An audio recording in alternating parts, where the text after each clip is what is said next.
I like to use the goat brush to get into some of the harder to reach places, things like the cracks and crevices where larger brushes just can't fit, such as where the spokes meet the rim, around the lug nuts, valve stem, and even into the brake caliper. Now the goat brush uses extremely durable boar's hair bristles that are very soft, so I'm not going to scratch the surface as I clean.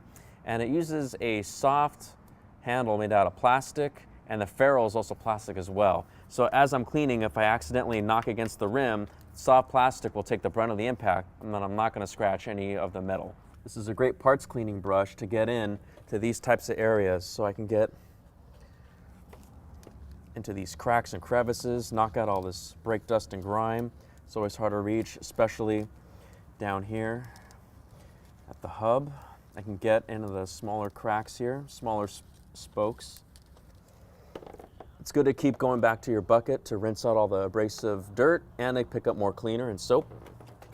I can even get here into the lug nuts. So I can clean out behind and around all the lug nuts to get all the brake dust out of there.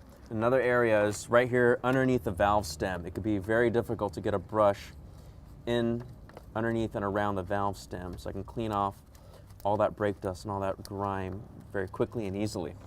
One last area, I like to get the brake caliper. I like to get all this stuff, brake dust and nastiness out from behind around the brake caliper. There we go. You can also use the goat brush to detail interior parts of your car. Now, when I detail the inside of the car, I like to use two goat brushes. I use one for dry work and one for wet work. So things that are dry that I like to clean, things like the air vents, you get a lot of dust and debris in there. You just take your goat brush and you flick all that stuff out. This is a great tool to use, so you can clean all kinds of parts without any liquids at all. Now for wet work, it's great to have a second brush, so you can use that brush only for wet work. So any dirt or debris that gets caught in the brush, you don't spread that around when you're using it to dust off small areas. Now, it's great to use a goat brush on areas such as the leather when it has these small little holes in it, all at the perforation. And you don't want to necessarily spray a cleaner directly on that and wipe it up with a towel. What you can do, I'm going to spray the leather cleaner directly into this brush,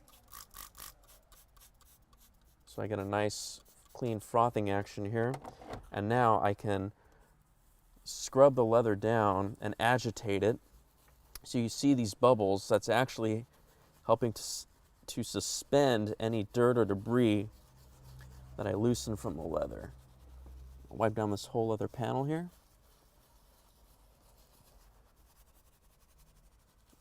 The soft bristles are safe to use on leather. I'm not going to harm the hide at all. I'm not going to scratch anything on the interior of the car. But they're very durable and they're resistant to chemicals, so these boar hair bristles will last for years and years of detailing use. There we go. So I got all the dirt and debris agitated in that froth. Wipe it off with a towel. And there you go. I have a very clean part of the seat thanks to the goat brush and some leather cleaner. As you can see on this towel, I pulled off a lot of dirt and grime just in that one little section.